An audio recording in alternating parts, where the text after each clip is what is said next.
She landed in the dust like a question nobody wanted to answer. The Black Hawk's rotors thundered above, kicking up sand and suspicion. First Lieutenant Naomi Cole stepped off the bird with a duffel over her shoulder, boots already coated in the color of this war, dry blood brown. The forward operating base, Camp Lasky, sat squatting in the no-man's land of eastern Afghanistan, carved into the rock like a bad decision too late to take back. 3 days ago she'd been in San Antonio, drinking cheap bourbon out of a chipped coffee mug and packing her uniforms with robotic precision. She hadn't told her sister, or her ex, or even her mother. There wasn't anyone she owed that much explaining to anymore. Now she was here. The heat hit like a slap. No welcome party, no briefing. Just a clipboard shoved into her hand by a harried-looking corporal who didn't even look up when he muttered, "You're late." "I wasn't supposed to be here until next week," Naomi replied, voice level. "Things move fast here," the corporal said, already walking away. She looked down at the clipboard. Lieutenant Naomi R. Cole, trauma rotation, red zone. And beneath that, assigned to Tent C. Tent C, she'd heard stories. Triage overflow, the dumping ground, the morgue that just didn't have walls yet. She walked through the base, feeling eyes follow her. Not just because she was new. Everyone was always new out here. It was something else, something colder. She caught the tail end of a whisper near the generator shack. "Red zone? Shit, that black nurse won't last 2 nights." Naomi didn't stop walking, didn't look back. She'd heard worse, in Detroit General, in med school, even in the Corps.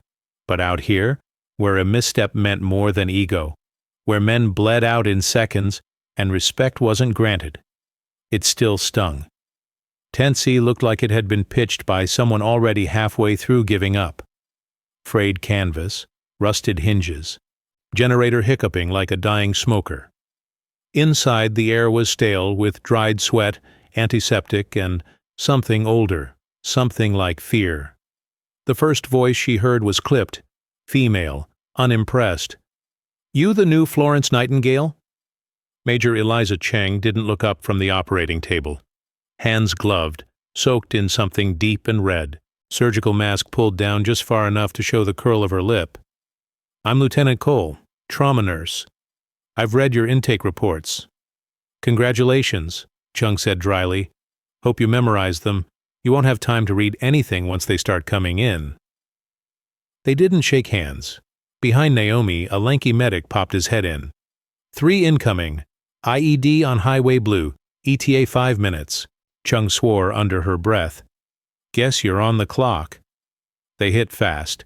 No time for introductions, no time to process. Just blood, screaming, and the sharp bark of orders.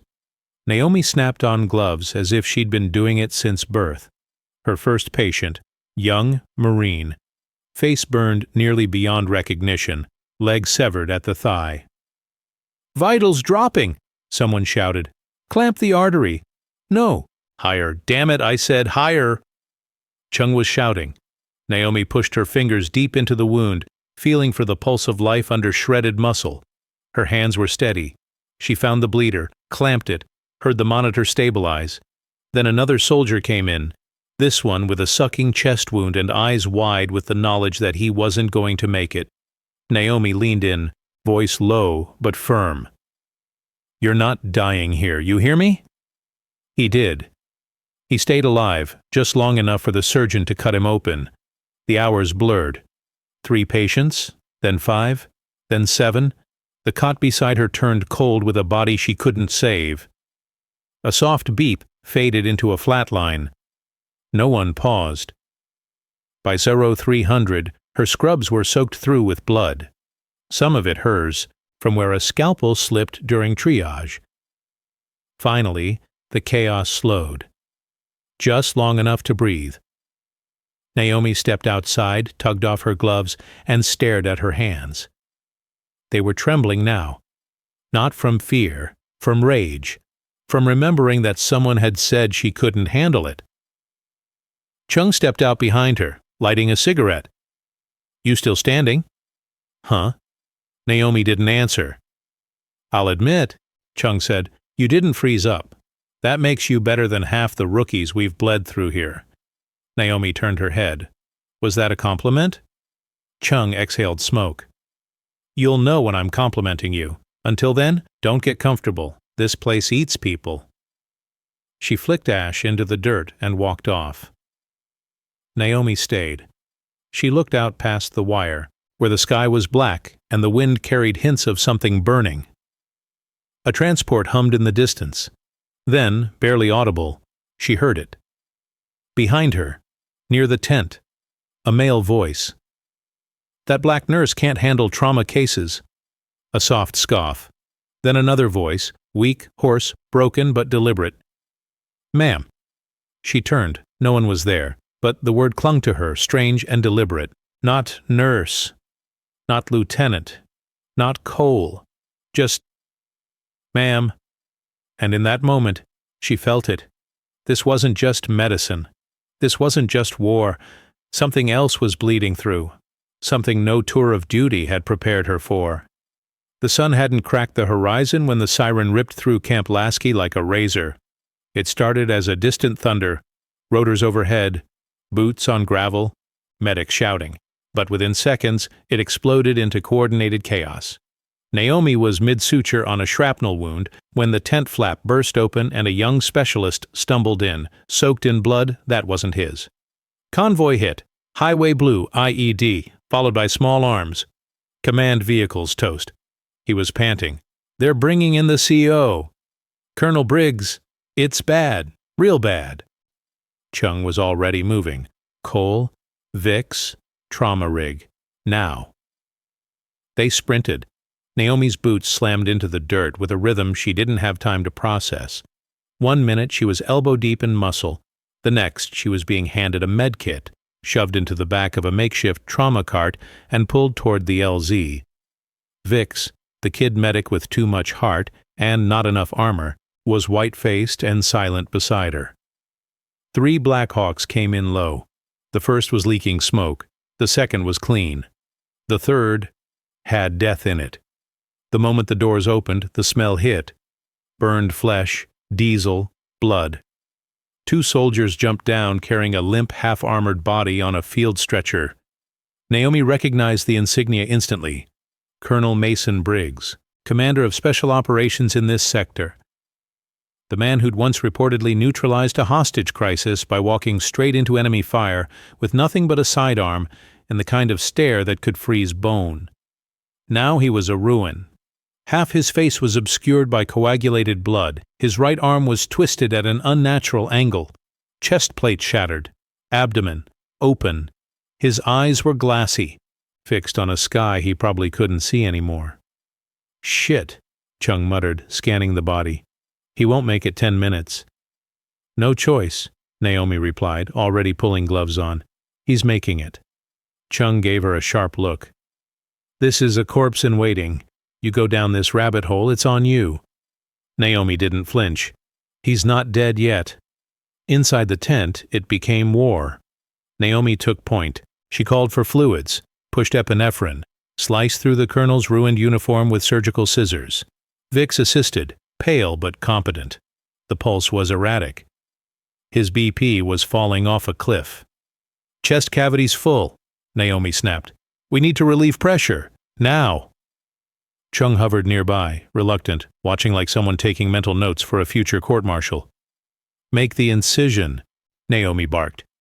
"Vix, Trey." The scalpel was in her hand. She cut. Briggs bucked once, groaned, and then, against everything logical, his eyes snapped open, not wide, not startled, focused, aware. His gaze locked on Naomi, unmistakable. His lips moved, barely audible. "Ma'am?" She leaned in, stunned. "Colonel?" His bloodied hand twitched toward her like he was trying to give something, say something more. But then his body seized. Alarms screamed. Heart rate crashing. Chung cursed and stepped in. "Move!" Naomi stepped back, shaken. Cheng jammed a needle into his chest. The colonel flatlined. "No pulse," Vix said. Naomi was still staring at his face. the way his eyes had burned into hers. The word he used. Ma'am, not nurse, not help, not God. Just ma'am, like a soldier reporting in, like he knew her, or expected her. Chung slapped the paddles down. Briggs's body jolted. Again! Jolt? Nothing. Chung cursed. Call it. No, Naomi said too quickly. Again. I said call it. I said again, Naomi snapped, stepping forward. The moment stretched. Chung's stare like a knife, the monitors still screaming flatline. Then, inexplicably, the colonel gasped. A wheeze, ragged and sharp, enough to silence the room. You've got to be kidding me, Chung muttered. But he was breathing. Barely. The line on the monitor jagged upward, hesitant, like even death wasn't sure what to do with him. They stabilized him, barely. Briggs was placed in a chemically induced coma, tubes in every orifice, draped in monitors and battlefield patches. Naomi didn't leave the tent for hours. When she finally stepped out, dawn had broken. The camp was buzzing with rumors. Briggs down. No one knew how bad. No one knew who was in the med tent. No one except the inner circle. She peeled off her gloves, hands shaking again. Not from the trauma this time. From the message. Ma'am. It wasn't a mistake. It wasn't delirium. It was a signal. She thought of the rumors she'd overheard, the whisper from the night before, the fact that her name had been pushed to this base 2 weeks ahead of schedule. No explanation. Too many coincidences. Too many eyes on her that didn't blink. She stepped into the mess hall, still in bloody scrubs. The place went quiet when she walked in. Chung was already there, sipping something hot and black. She didn't look up when she spoke. You disobeyed a direct instruction. You compromised sterile field protocol. You undermined my call in front of personnel. Naomi sat opposite her. And he lived. A beat. He did, Chung admitted. For now. But out here survival's a coin toss. Remember that? Especially for you. Naomi tilted her head. Because I'm new? Chung finally looked up. Because someone made a mistake sending you. And sooner or later, someone's going to clean it up. Naomi stood, tray untouched. If that man dies, the mistake will be yours. Chung smiled, cold and small. We'll see. That night, Naomi stood outside Tent C, watching shadows shift in the floodlights. Vix approached with a clipboard. Vitals holding on the colonel, also, this was slipped under your cot. He handed her a folded page. Naomi unfolded it. A printout from a trauma log. 3 patients, all pronounced dead post-op in the last 6 weeks. All tagged, complications, cardiac arrest. All treated in Tent C, all under Chung's rotation. Her stomach tightened. On the bottom of the page, a scribble in red ink. No signature. Not all trauma bleeds on the outside. The tent lights flickered again. 3rd time that night. The generator behind Tent C sputtered like a dying man's breath, choking on sand and diesel. Naomi stood motionless over the latest patient. Routine shrapnel extraction, lower abdomen. But something in her gut twisted every time the lights blinked like that. Hesitant, nervous, like they knew something she didn't. The body on the table was stable, breathing even. But her mind wasn't. She couldn't stop seeing Briggs. The way his eyes had snapped open. The deliberate way he'd said, "Ma'am." The look behind it. Purpose, not panic. She should have let it go. Pretended it was nothing. But she'd read that field log Vix gave her. 3 names, 3 flat lines, each just clean enough to avoid suspicion. They were too similar, too perfect. No autopsies ordered, no deeper follow-up, and all logged on Major Cheng's watch. Naomi trusted battlefield trauma. She'd spent 7 years learning the math of life and death under pressure.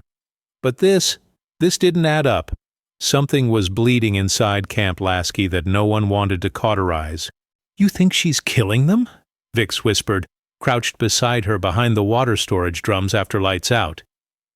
I think she's hiding something, Naomi replied. Maybe more. He rubbed the back of his neck, eyes darting. Chung's a lifer, sharp, tight. If she's dirty, she's not sloppy. That's what scares me. Naomi handed him a copy of the log. What do you see? Vic scanned it, then his brows knit. They all coded within minutes of stabilization. Vitals were holding. No note of embolism or infection. All on night shift. He looked up. And all prepped by the same nurse tech, Corporal Esser. Naomi nodded. Find him. They tracked Corporal Esser to a cot near the far edge of the base. Young, pale, eager to please. The type who'd say yes before you finished asking. Yeah, I assisted on those cases, Esser said, hands stuffed into his jacket pockets, eyes bouncing between them. Why? They coded on your watch, Naomi said flatly. He stiffened. That wasn't on me. Chung logs all meds. She controls dosage. I just prepped the trays. Did you see her give anything unlogged? Vix asked, watching the man's reaction. Esser hesitated. A fraction too long. Naomi leaned forward. I'm not accusing. I'm asking. Because one of those soldiers had a family waiting. And the way he died? It doesn't make sense. Esser swallowed. She started bringing her own vials, said it was an experimental coagulant, combat trial, fast-tracked by command. She told me not to log them, that it was above my clearance. Naomi's pulse ticked up. What label? I don't know. Red band, black print. She kept it in a refrigerated case, always on her. She stood. Thank you. As they walked back, Vix muttered, Shit. If she's injecting them with unregistered meds, then she's covering her tracks with cardiac arrests, Naomi finished. And the colonel? He asked. Maybe he saw something. Maybe he was going to report it. They both knew what that meant. Briggs hadn't been targeted just for being in command. He was a threat to someone, and Naomi, by saving him, had just put herself in the crosshairs. The next day the tent was colder. Not from weather, but from the way people looked at her. Eyes lingered too long. Conversation stopped when she entered. One of the junior nurses refused to meet her gaze. Chung was nowhere to be seen. Naomi pushed through the midday rotation, then made a detour into the admin tent. She told the clerk she was checking Briggs's medical file for continuity of care. It was a lie, but not a big one. She opened his digital chart, looked for anything out of place. She found it fast. A deletion log. 3 files removed 2 days ago. File names corrupted. No trace of who accessed them. She checked the terminal's access log. Only 2 accounts had clearance that high. Ching's and hers. Her heart stopped. The deletion was logged under her ID. She didn't do it. She knew that in her bones. But the system didn't care about gut feelings. That night she sat on her cot staring at her boots, jaw clenched, palms damp. Vic slid in quietly. Admins locked your access. Chung says you compromised the colonel's record. I didn't. I know that, Vic said. But someone's painting a target on you. Good, Naomi muttered. I'm easier to find when I stand still. Vix handed her a note. Paper, folded tight. Intel Sergeant dropped this off while you were showering. Naomi unfolded it. Come to the comms shack, Aero 200. Tell no one. Bring your questions. H. She stared at the signature. H. She didn't know many people on base by name yet. But she'd seen the patch. Sergeant Colleen Harper. Military Intelligence. Why would Intel be watching the trauma tent? Unless this went deeper than a rogue medic. Unless Chung wasn't working alone. Unless something else was happening. Something sanctioned. That night, she didn't sleep. She sat fully dressed, boots laced, sidearm at her hip.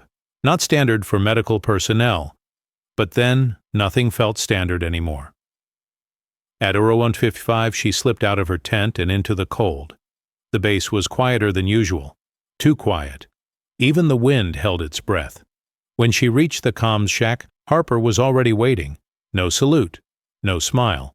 Just a quiet, pointed question. You ever ask why they sent a Detroit ER nurse to InFob with a 47% trauma survival rate?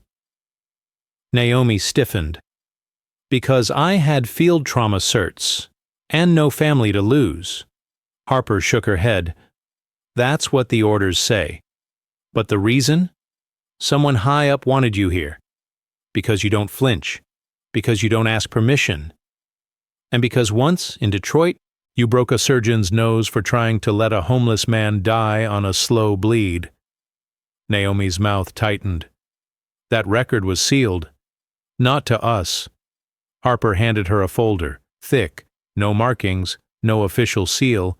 Inside, photos, medical charts, soldiers with unexpected hemorrhages, sudden cardiac collapse, all from other bases, all linked to experimental trials, PTSD drugs, pain suppressants, coagulants, all failed, all buried, and one more photo.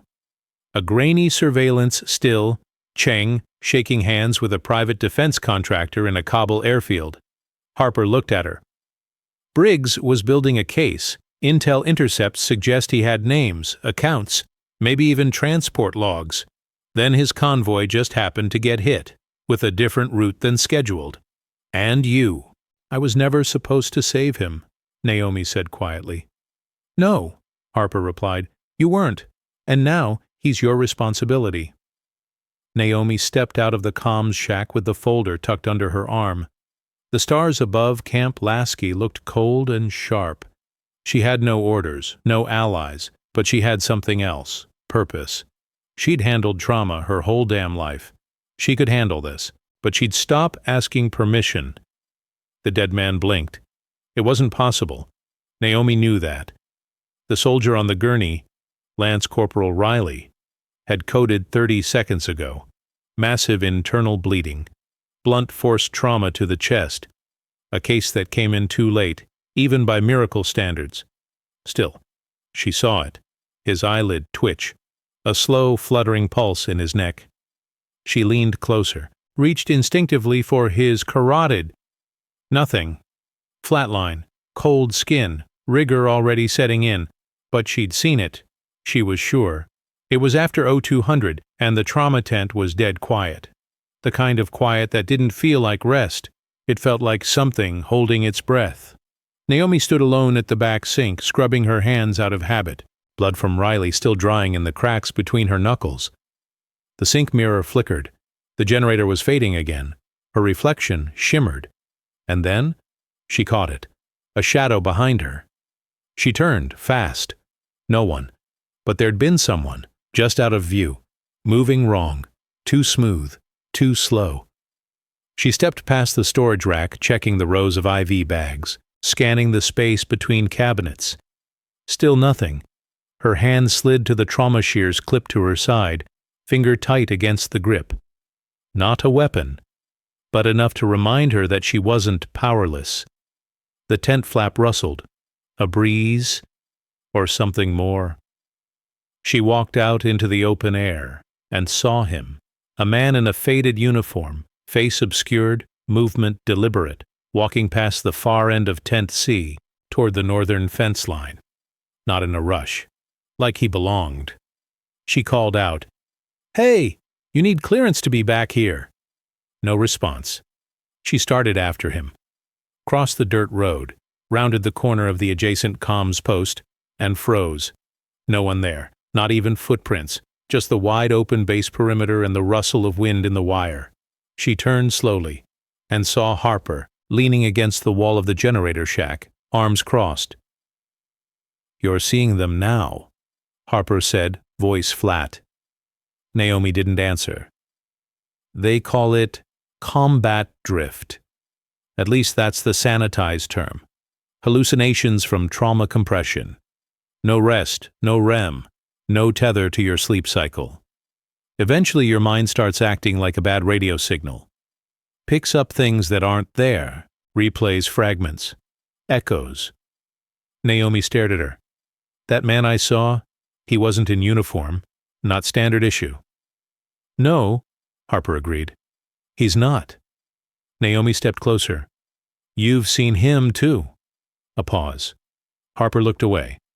"He only shows up when someone's about to die." That morning, Naomi reviewed Riley's chart again. Something nagged at her. His fluids had spiked mid-op. Standard lactate ringers, nothing unusual. But the dosage timestamp didn't match her memory. She'd logged 500 cc. The chart read 7 and 50. She found Vicks in the mess tent, half asleep over scrambled eggs. You remember Riley's fluids? He looked up, bleary-eyed. Yeah, you told me 500. It says 750 in the system. Chung logged it after, he said. She came in right before he flatlined, said she needed to finalize the note. Naomi sat across from him, lowering her voice. She's modifying treatment records. Vicks frowned. That's not possible. Everything's time-locked. Not if you have system admin override. He paled. But why? Why risk that for a dead man? Naomi answered, without blinking. Because if he didn't die naturally, if something helped him along, then that death's on her hands. And if she's covering it up? Then it's not the first time, Naomi finished. She took her suspicion to the one person she hoped would believe her. Major Chung. It was a gamble, but it needed to be played. Chung stood at her mobile desk in 10A, reviewing supply manifests. When Naomi entered, she didn't look up. If you're here about the override, don't bother, she said coolly. I'm cleared to manage field record discrepancies. That's command protocol. You administered an unregistered coagulant to Riley. No, Chung replied. I administered what was given to me by a classified supplier through proper channels. Naomi narrowed her eyes. He was already stabilizing. You gave him something that tipped him over. You're out of your depth, Chung said. That boy was going to bleed out from the minute they dropped him. You changed the logs. You changed mine. You're building a trail to discredit me. Chung finally looked up, cold, calm. You're a trauma nurse, Cole. A good one. But you don't understand the stakes we're dealing with here. Whoa. Then explain it to me. I don't owe you clarity. I owe this base results. And if I have to push experimental treatment to get another 2% survival rate, I'll do it. At what cost? Chung stepped close. At every cost. That's the job. Naomi held her ground. Briggs was going to expose you. Chung blinked, just once, but it was enough. And now, Naomi added, he's in a coma, maybe permanently. Chung's voice dropped, nearly a whisper. You think you're unearthing a scandal, Lieutenant. You're not. You're stepping into something bigger than you.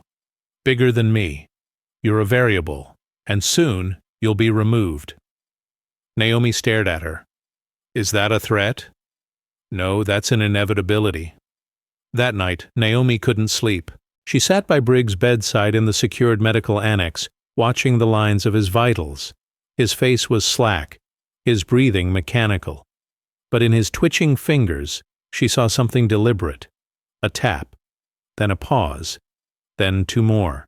She moved closer, watched it repeat. 1, pause, 2, 1, pause, 2. A code? She reached for his hand. He gripped hers. Weak, but intentional. Colonel? She whispered. I'm here. His lips parted. Barely audible, his voice scraped out. Ma'am. She leaned in, and this time he added something. Not safe here. His eyes fluttered open just for a second, then shut again. The monitor beeped steady, unaware that everything had changed. Naomi stepped outside. Harper was waiting in the shadows. You heard him, Naomi said. I did. Then you know I'm right. Harper lit a cigarette. Inhaled slow. Blew smoke toward the dark.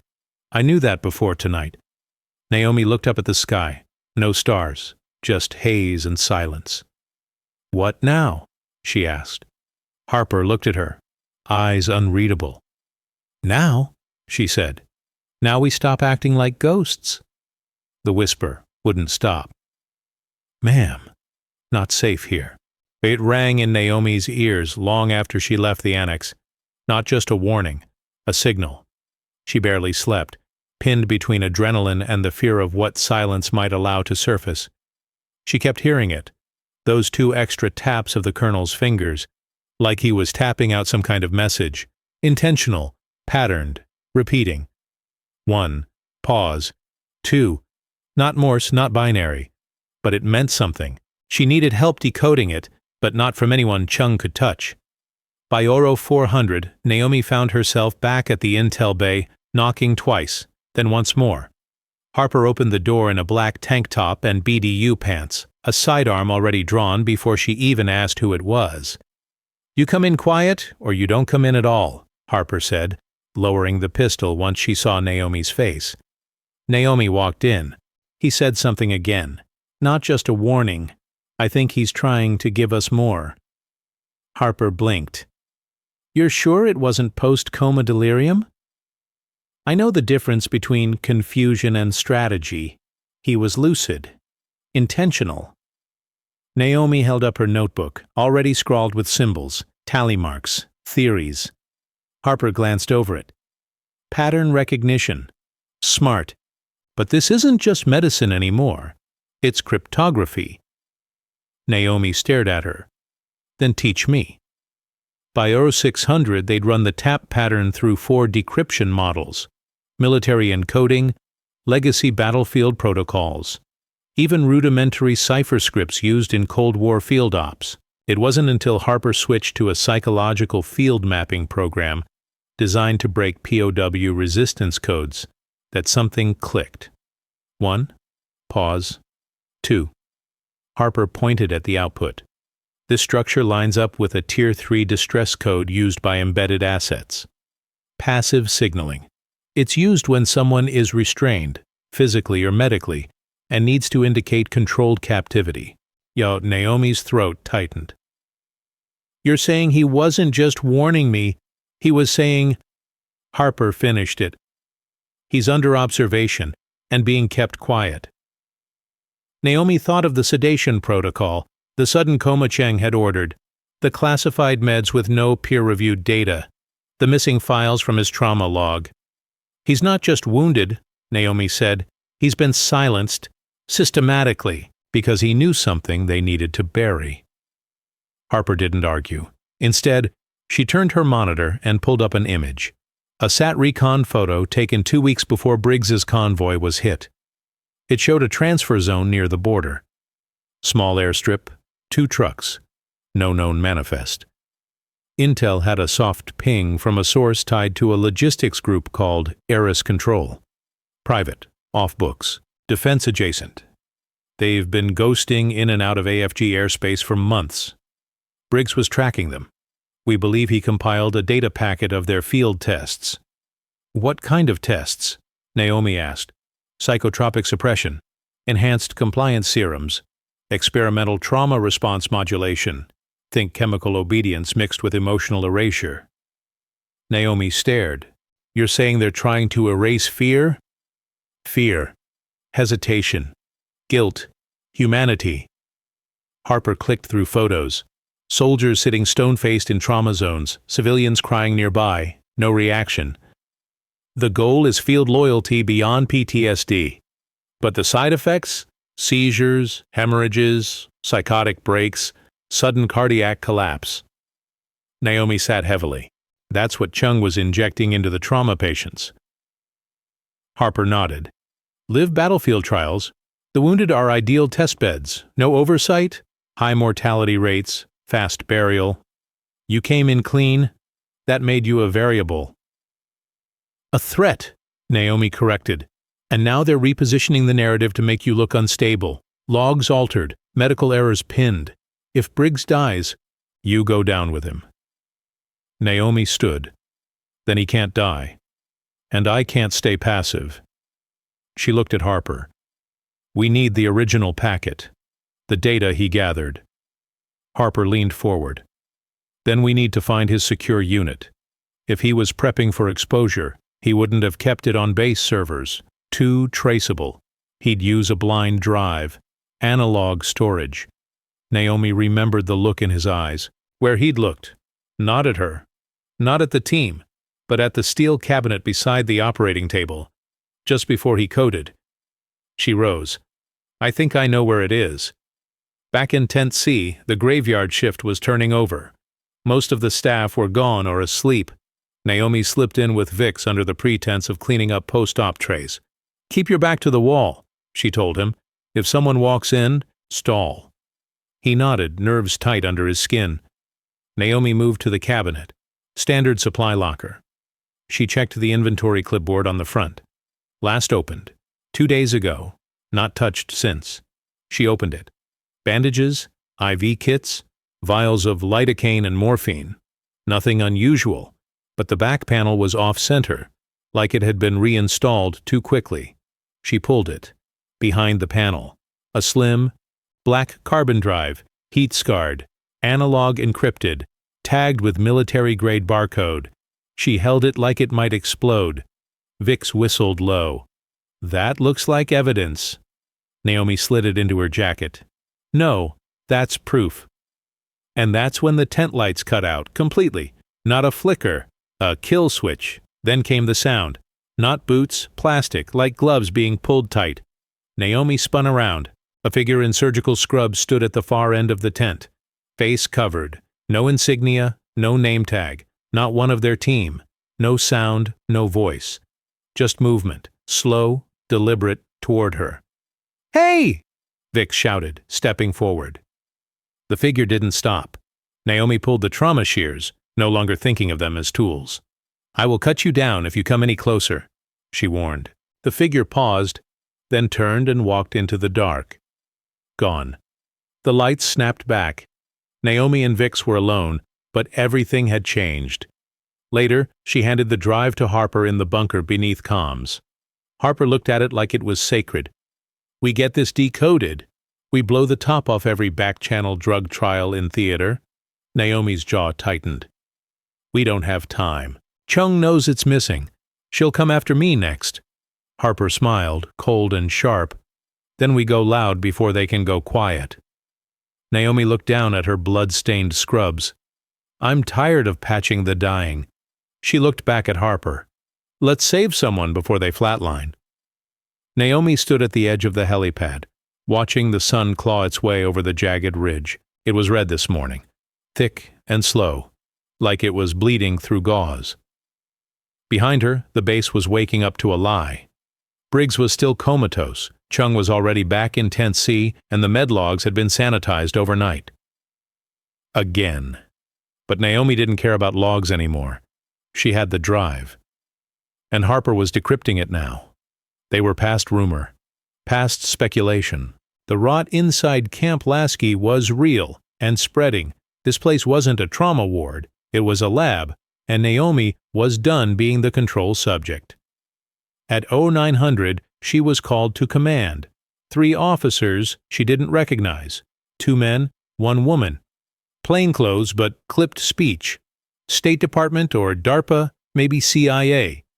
Chung stood at the far end of the tent, arms crossed, flanked by 2 MPs like a queen with her personal guards.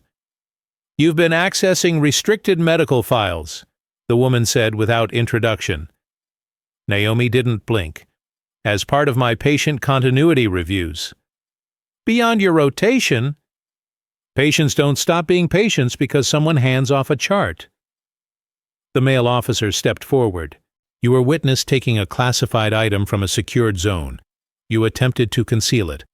That's a violation of Joint Directive 4C. Naomi met his eyes. "Are you charging me?" He hesitated. Chung didn't. "She's unstable," Chung said, sharp and clean. "Since her arrival, she's shown signs of paranoia, insubordination, and obsession with a soldier who isn't her responsibility. She's compromised trauma care. And now she's tampered with evidence." "I tampered?" Naomi stepped forward. "You've modified records. You've injected patients with unregistered compounds and covered up their deaths as cardiac arrests." No one flinched, which told her everything. They already knew. This wasn't shock. It was containment. The woman from State, or wherever she was really from, tilted her head. "Lieutenant, we've reviewed your previous incident reports. Violent outburst in Detroit. Unauthorized use of sedatives during a triage lockdown. Emotional instability under duress. Your pattern is one of unpredictability." Naomi felt it, that pressure building behind her ribs. Not fear, not even rage, clarity. They were building the exit ramp. The narrative. She wasn't a whistleblower. She was a breakdown waiting to happen. A danger to herself and others. If they framed it right, she'd vanish into a psych evaluation, the drive would disappear, and Briggs would die in his sleep. She smiled, small, controlled. Then do it. The woman blinked. Excuse me? Do it, pull me out, charge me. Put it in writing. A beat, no one moved. Because once you do, Naomi continued, that triggers an automatic investigation into any field logs I've signed. And I've signed everything that's touched Briggs, including the modified inputs you tried to bury.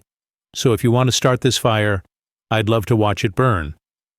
Chung's jaw clenched, and for the first time, Naomi saw it. Fear. The woman closed the file. You'll remain on duty. For now. Dismissal without dismissal. Classic bureaucratic stall. They couldn't touch her yet, but they'd try again. Back in Tent C, the air felt different, charged. The medics had heard. Rumors travel faster than infection. Naomi walked past a row of nurses who didn't meet her eyes. A tech she trusted 2 days ago suddenly dropped his clipboard when she approached. Isolation was a tactic. Standard protocol for containment. She was being frozen out. She stepped into the storage locker and found her backup scrubs missing. Her trauma bag had been emptied. Someone had gone through her quarters. No report, no warning. She checked her canteen. The water inside tasted metallic. She spit it out immediately and dumped the rest. Back in the corner of the tent, Vix appeared with 2 paper cups of black coffee. He held one out like a peace offering. Still breathing? He asked. Barely, Naomi muttered. I heard they tried to pull you. They're trying to drown me in paperwork and rumor. Next comes psych eval. He handed her a folder, unmarked. Harper decrypted the first layer of the drive. Naomi opened it. Inside, timestamps, dosage sheets, video stills of soldiers convulsing in restraints. One file header, subject ER93, fatal hemorrhagic response, modified coagulant beta 9B. Physician of record, Major Eliza Cheng. Further down, a string of wire transfers to a Geneva-based account under a shell corporation called Carbon MedTech. She stared at it. This isn't research, she whispered. It's a business. Vix nodded. And you're standing on the product floor. By nightfall, the tension had split the base in 2. Half the trauma crew was quiet. Too quiet. The other half looked like they were waiting for something. Orders? A crackdown? Harper showed up just before midnight, eyes sharp, sleeves rolled. I uploaded a fragment to a private server. Redundant backups. If anything happens to you, or me, the rest goes live. Good, Naomi said. Now we need Chung's case. Something personal. Something that ties her to the deaths, not just the science. Harper handed her a sealed bag. Inside, a syringe. Slightly used. Red band with black print. No serial number. Found this in her locker, buried under narcotics paperwork. Unregistered. Matches the compound on subject 093. Chain of custody? I've got photos and 2 techs who saw me pull it. Naomi stared at the syringe, then at Harper. This is enough. Enough to start a war, Harper said. Naomi looked down at her own hands. No, she said quietly. It's enough to end one. The blast hit just after 0316. Naomi was elbow deep in a thoracic bleed, Vix assisting, the radio humming in the background. Then, boom. Not mortar, not nearby gunfire. Inside the wire. The shockwave hit like a body blow. Lights flickered, monitors screamed. The trauma tent shook on its frame, and then, total darkness. Someone shouted, "Generators down!" Another voice, panicked, close. "We're under breach." Ah! Naomi didn't freeze. Didn't flinch. Her hands moved by muscle memory, pressing gauze to the open wound, her voice calm over the rising screams. "Vix, clamp it. You've got 10 seconds before we lose him." "Pressure's dropping." "Then clamp harder." The patient groaned. His blood soaked the cot. Naomi felt the vibration under her boots. Vehicles revving, doors slamming, boots pounding gravel, controlled chaos. But beneath it, something else, something surgical, not just a breach, a cover. And then the words came over the internal comms. Priority target, medical annex. Naomi's blood ran cold. Briggs. She was moving before she could think. Out the tent, into the dust-thick night, the sky flashing red from burning fuel lines and tracer fire. Shadows flicked between structures, some wearing U.S. uniforms, some not. She ran. The annex was at the far end of the base, past the motor pool and perimeter wire. She ducked low between HESCO barriers, adrenaline overriding fear. Her boots hit blood-soaked gravel as the sirens wailed. Gunfire cracked to her right, someone unloading into the tower. She reached the annex entrance just as a figure stepped through it. Surgical scrubs, face mask, gloved hands holding a vial. Small, clear, filled with something dark. She shouted, "Stop!" The figure turned, slow, deliberate, and Naomi saw it. Corporal Esser. His eyes were blank, not scared, trained, sedated maybe, or conditioned. He raised the vial. "He's non-viable. This is mercy." Naomi drew her trauma shears and stepped forward. "Put it down." "She said he wouldn't feel it," Esser said softly. "Just drift." Naomi didn't hesitate. She slammed into him shoulder first, the vial skittering across the ground. Esser staggered. She caught his wrist, twisted, and drove him into the annex wall. He struggled, not panicked, not wild, just following protocol. Cold efficiency. Then Vix appeared behind them, blood splattered across his chest, rifle in hand. "You good?" he panted. "Take him," Naomi snapped. "Secure Briggs. Now!" Vix hauled Esser away, cuffing him with a zip tie. Naomi burst into Briggs' room. He was alive, tubes still in place, vitals dipping but steady. But someone had tampered with his IV. She leaned over, pulled the line, smelled the syringe port. Bitter, chemical, not saline. She purged the line, replaced the bag, reset the monitors. He twitched, faint, but real. His lips moved, just barely. "Ma'am." She leaned closer, and this time the rest came out. "You need the manifest!" Then his eyes rolled back, and he slipped deeper into the coma. But it was enough. 20 minutes later, Naomi stood in the command shack with Harper and Vix.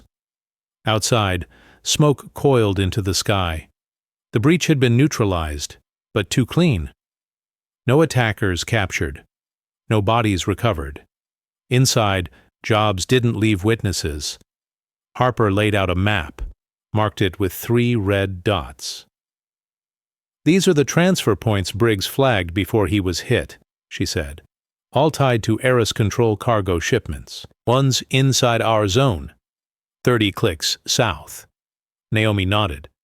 "That's where they're holding the manifest." "Likely," Harper replied. "Encrypted shipment records. If we get that, we can prove which compounds went where and to whom." "And Chung?" Vix asked. Harper pulled up a satellite image. Cheng boarding a chopper less than an hour ago. Pulled evac orders during the breach.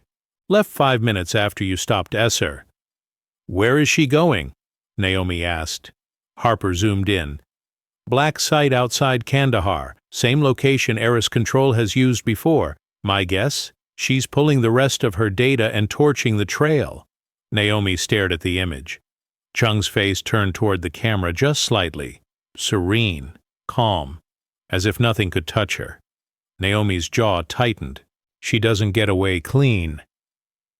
They returned to the trauma tent just before first light. The med staff was rattled. 2 soldiers dead, 1 nurse wounded, 1 tech missing. The air felt thick, grief, rage, exhaustion, all rolled into one. But beneath it, a quiet shift. People looked at Naomi now, not with suspicion, but with recognition. She had fought to save Briggs, fought to protect the patients, while Chung vanished like smoke. That meant something, maybe not to command, but to the people who bled on the floor beside her. Vix dropped into the chair beside her, face drawn. "You think this ends soon?" "No," she said, staring at the blood-streaked tent ceiling. "I think it breaks open." He handed her a note. Found in Esser's pocket. A handwritten list of names. Soldiers, wards, doses. Beside each one, a single letter, S or F. Naomi looked at it, heart sinking. Survive, fail, live subjects, test tracking. Her name was on the bottom. No letter yet, just a date. Tomorrow. She stood that night outside the trauma tent, staring at the sky, stars barely visible. A figure approached.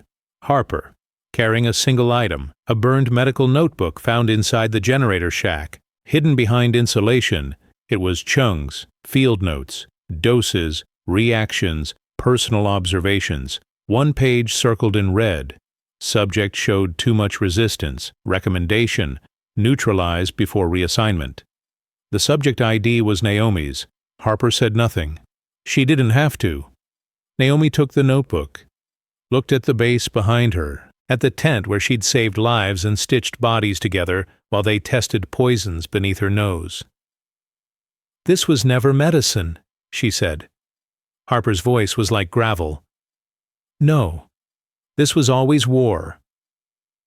Naomi didn't cry when they found Specialist Rami dead behind the mess hall. No autopsy, no investigation. Just a hasty body bag, a muttered overdose, horror, and another whisper added to the pile of things no one wanted to say out loud. But she felt it, right under the sternum, where guilt sharpens into something else. Resolve, maybe. Or the edge of vengeance. He'd left her a message, scribbled in the margin of his combat journal, found beneath his cot by Vix. "I didn't take the shot, but it's in me anyway. Tell Cole I'm sorry. She's the only one who ever looked me in the eye." They'd tested on him too, and when the drug started to rot him from the inside, someone gave him the exit dose. Not mercy. Clean up. That night, Naomi sat alone in the low-lit infirmary watching a young corporal cough blood into a gauze pad. Pulmonary failure. Fast. Unexpected. He'd been fine 2 days ago. The med chart said bacterial pneumonia, but Naomi saw the tremor in his left hand, the way his eyes drifted sideways like he couldn't stay inside his own head. Classic sign of the beta-9b compound, the same one found in subject 093, the one Chung had stockpiled in the unmarked cooler, the one the Army still pretended didn't exist. This wasn't infection, it was exposure, and the cuts were no longer just data points on a spreadsheet. They were bodies. One by one, the base was bleeding out in slow motion. She leaned in, whispering to the corporal, "You hang on. I'm not letting them make you disappear." The young man nodded, his jaw clenching. Not in pain, but in fear. It reminded Naomi of her younger brother Daniel, 17 when he'd died in a Detroit holding cell. Unresponsive. Complications from dehydration, no video footage, no public inquiry. She'd buried him without answers, and now she was staring at another boy someone wanted her to give up on. She wouldn't, not this time. By morning, Harper had cracked the drive fully. They met in the comms bunker, both still wearing yesterday's blood. "It's worse than we thought," Harper said, voice low. She laid out a full transfer log from Carbon Medtech, the shell front working with Eris Control. Over 24 shipments, all labeled medical equipment. None registered with standard field medicine protocols, all routed to FOBs with high trauma units. Just like Lasky, every one of those units had recorded elevated death rates in the past 6 months. "Chung isn't a rogue actor," Harper said. "She's part of a pipeline, a network. The trials are embedded in combat medicine doctrine, hidden under urgent care innovation." "Which means," Naomi said, "someone way above her signed off on this." She flipped to the last page of the decrypted file. A memo. Classified. U.S. Department of Defense header. Subject, Tier 4, Combat Psychological Modulation Pilot Program. Subheader, Authorized Testing in Live Engagement Zones. Directive, no paper trail, minimal survivor retention, civilian oversight unnecessary.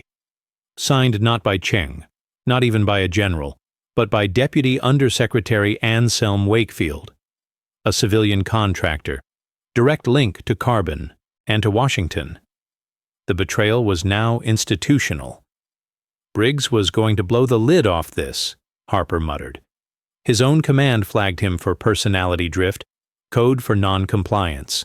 They tried to end him in the field. They nearly did, Naomi said, but I pulled him back. Harper nodded. And now they want you gone. Naomi leaned over the map. Then we don't wait. We strike. She launched the operation under the cover of night rotation. A two-person team, Naomi and Harper, armed with evidence, extraction ready. Target, Chung's black site evac point, still flagged on Harper's surveillance net. A refueling depot outside Kandahar, unofficially off-grid. One entry, one pad, one satellite uplink. Naomi disguised herself in sand-washed fatigues, sidearm tucked, trauma kit in hand. Harper packed a comm spike and a short-range jammer. They made the journey in an unmarked convoy truck, posing as Medivac support. Vix remained at Lasky, ready to transmit the leak packet if they didn't come back. Naomi barely spoke. She just kept playing Rami's voice in her head. She's the only one who ever looked me in the eye. She wouldn't forget that. She wouldn't forget any of them. They breached the site at 0230, two guards, quietly neutralized by Harper.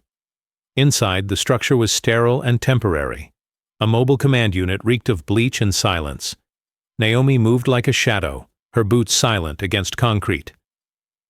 She found the hard case near the server rack. Chung's case. Still warm from transport. Inside, digital logs, vials, her personal notes, and a final document, Phase 3, Subject Reassignment, Latir Naomi R. Cole. Status, unfit for redeployment, scheduled for psychological dissolution, medical narrative in progress, staged cause of discharge, combat fatigue, induced breakdown. She didn't even feel the rage anymore, just the calm certainty of knowing who they really were. Behind her, Harper's voice came low through the comms. We've got movement. 2 inbound choppers. 10 minutes. Naomi copied the files, burned the rest.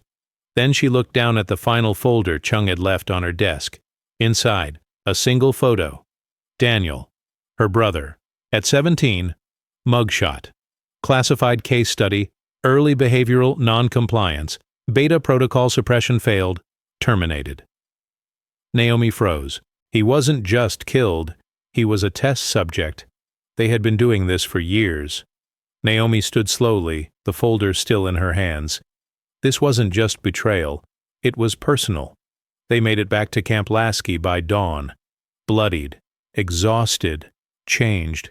Naomi handed the full packet to Vix. Get it to the press, don't wait for my green light. Vix looked at her like she was already halfway gone. What about you? Naomi's face was stone. I'm staying here. Why? Because she's coming back. And Chung did come back. At 700, a convoy returned under DoD escort. She stepped off the vehicle like she still owned the ground, flanked by security. Not a single expression changed on her face. Naomi stood in the center of the trauma tent. No backup, no ceremony, just waiting. Their eyes met. Chung smiled faintly. Lieutenant? Naomi didn't smile back. We're not playing war anymore, Major. They tried to ghost her. The first sign was the new orders, folded into her bunk sheets like a threat tucked under a pillow. Official seal, electronic stamp. No discussion. Reassignment initiated Latir Naomi R. Cole. Transfer, Fort Bliss Psych. Eval unit. Effective immediately. Rationale. Unstable conduct following exposure to combat stressors. Witnesses corroborate erratic behavior. Operational risk. Recommendation. Medical discharge pending evaluation. Naomi stood outside the trauma tent reading the letter as if it belonged to someone else. They're not even hiding it anymore, she muttered. Harper looked over her shoulder. They don't have to. They've won this game so many times they forgot someone could flip the board. Naomi folded the paper slowly, carefully, and tucked it into her breast pocket. "I'm not going anywhere. They'll come for you." They already did. By 1600, Command had gone silent. Her login credentials were scrubbed. Her name vanished from the duty rosters. Even the mess hall rejected her meal code. Institutional erasure. The cold, quiet kind. But she wasn't alone. Vix stopped saluting her in public, but she found extra supplies hidden in her locker. Fresh trauma gloves, an unmarked flash drive, a slip of paper. Red Room. Aero 200. Door will be open. Don't come alone. The Red Room wasn't on any map. It was a nickname whispered across forward bases. A medical container behind the comms array. Officially condemned after a mortar blast. Unofficially used for the kind of procedures you didn't log in a chart. Deep sedation, chemical silencing, correction. Naomi didn't need to ask who had used it last. At Aero 200, she and Harper breached the Red Room. The air was stale with bleach and old blood. Surgical lamps hung from bent fixtures. The floor had rust-colored drag marks that didn't quite scrub clean. Harper pried open a wall panel. Inside, a rack of numbered drives. Experimental data. Field footage. Patient monitoring logs. And one marked in black ink. NRC 94 resistant. Naomi stared at it. "That's me," she whispered.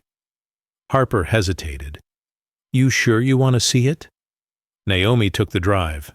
"I'm done letting other people tell my story." They plugged it into a secure terminal. The footage was grainy, night vision, inside the trauma tent during a casualty surge 3 weeks earlier. Naomi at the center, working, moving, fighting to save a soldier with a collapsed lung. Her voice was calm, exact. Her hands didn't shake. Then the view shifted, zoomed in on her IV line setup, unlogged compound injected. Not by her. The camera held the shot long enough to catch Chung's hand on the syringe. Next segment, Naomi in her cot. Awake, eyes wide. Heart rate monitor blinking on a strap around her chest. She was being tracked, conditioned, observed. Final frame. A line of red text across the bottom of the screen. Subject shows non-compliance to Beta 9B. No dissociation. Emotional response remains intact. Initiate reassignment protocol. Naomi leaned back in the chair, pulse in her ears. She could barely speak. They were trying to reprogram me. Harper nodded. And you didn't break. Naomi looked up. Her voice was steel. That's why they need me gone. Chung confronted her before dawn. Not in the command tent, not in front of witnesses, but in the incineration yard, where evidence disappears and no one asks who lit the fire. She stood near the barrel, documents smoldering, the heat warping her face. "You've made yourself a liability," Chung said, voice almost gentle. "I told you not to dig."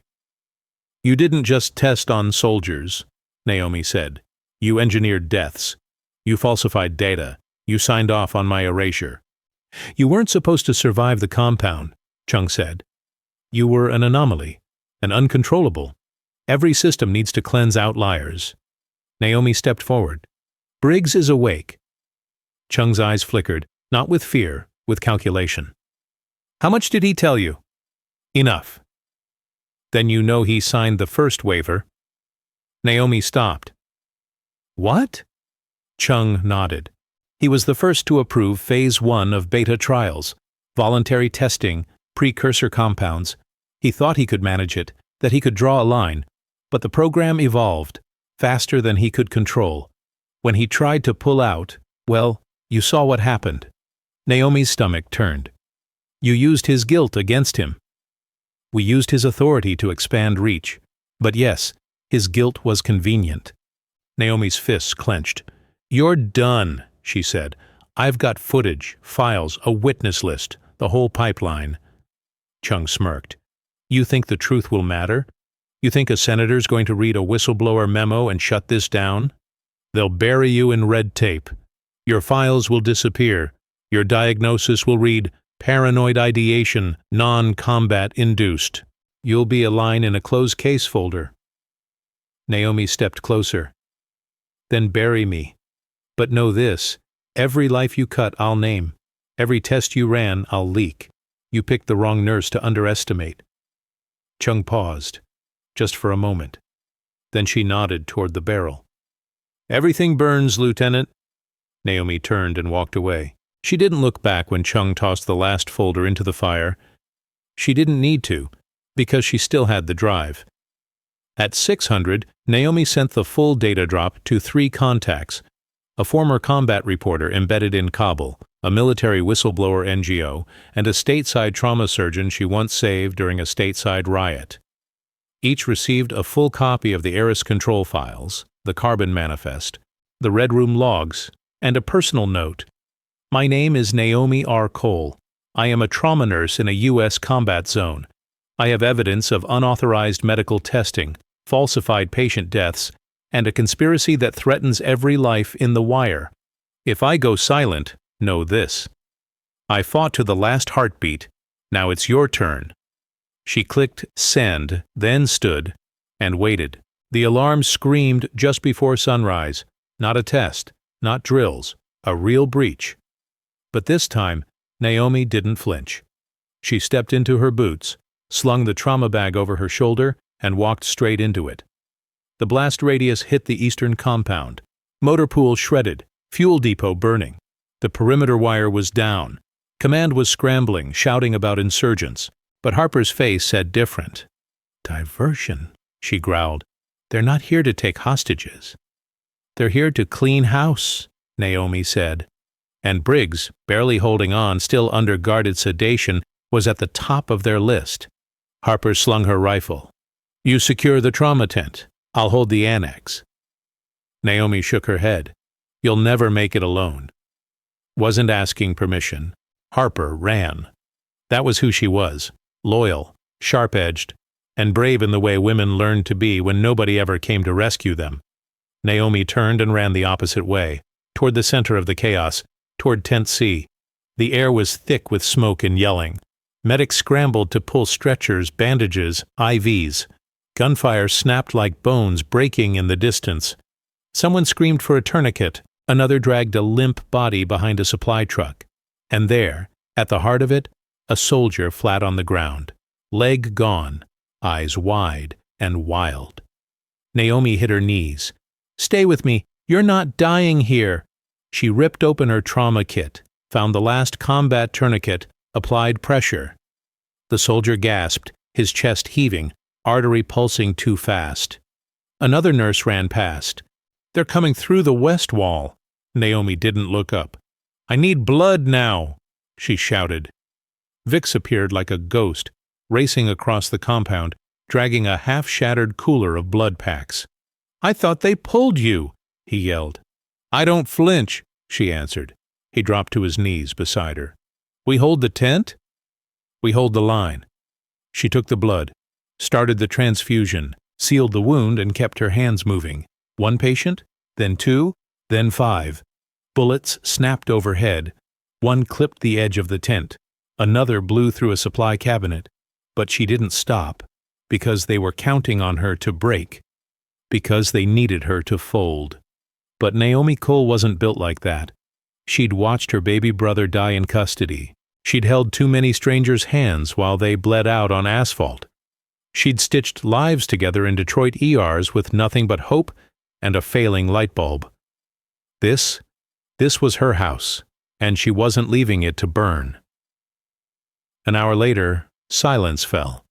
Broken, ragged, but real. The attackers retreated, or were taken out. No one knew exactly how. Rumors spread that Harper had taken down a 3-man kill team with a scoped rifle and 2 field knives. No one saw her afterward. No one saw Chung either. But they found her flight manifest, half burned, buried under gear in a destroyed evac chopper. Her name was on it, marked missing, presumed dead. Naomi didn't believe it. Monsters like Chung didn't die in fire. They slipped into the smoke. Briggs woke at noon, eyes cracked open, tube still in, voice shredded. But he reached for Naomi's hand the second he saw her. Ma'am? He rasped. Still here, Colonel, she said. He tried to sit up. She stopped him. You're safe. The packet went out. You're not alone anymore." Briggs closed his eyes and exhaled something that might have been relief, or maybe grief, because he'd signed the waiver, he'd opened the door, but Naomi had slammed it shut. By nightfall, the base was crawling with people who suddenly remembered how to salute her. The packet had hit, first with a whisper, then a scream. Major media outlets picked it up. A journalist embedded with a peacekeeping unit aired a segment titled, "The Nurse Who Refused to Let Them Die." Back home, pressure mounted. Hearings announced. Investigations opened. Contractors denied everything, but the data was too hard to scrub. Too many logs, too many names, too many ghosts. The official report would take months. The denials would never end. But Naomi Cole had done what few ever could. She survived the truth. And worse, for them, she told it. Her discharge came 3 weeks later, honorably released, medically cleared, with commendations under fire, and a quiet settlement offer from a private legal firm she never contacted.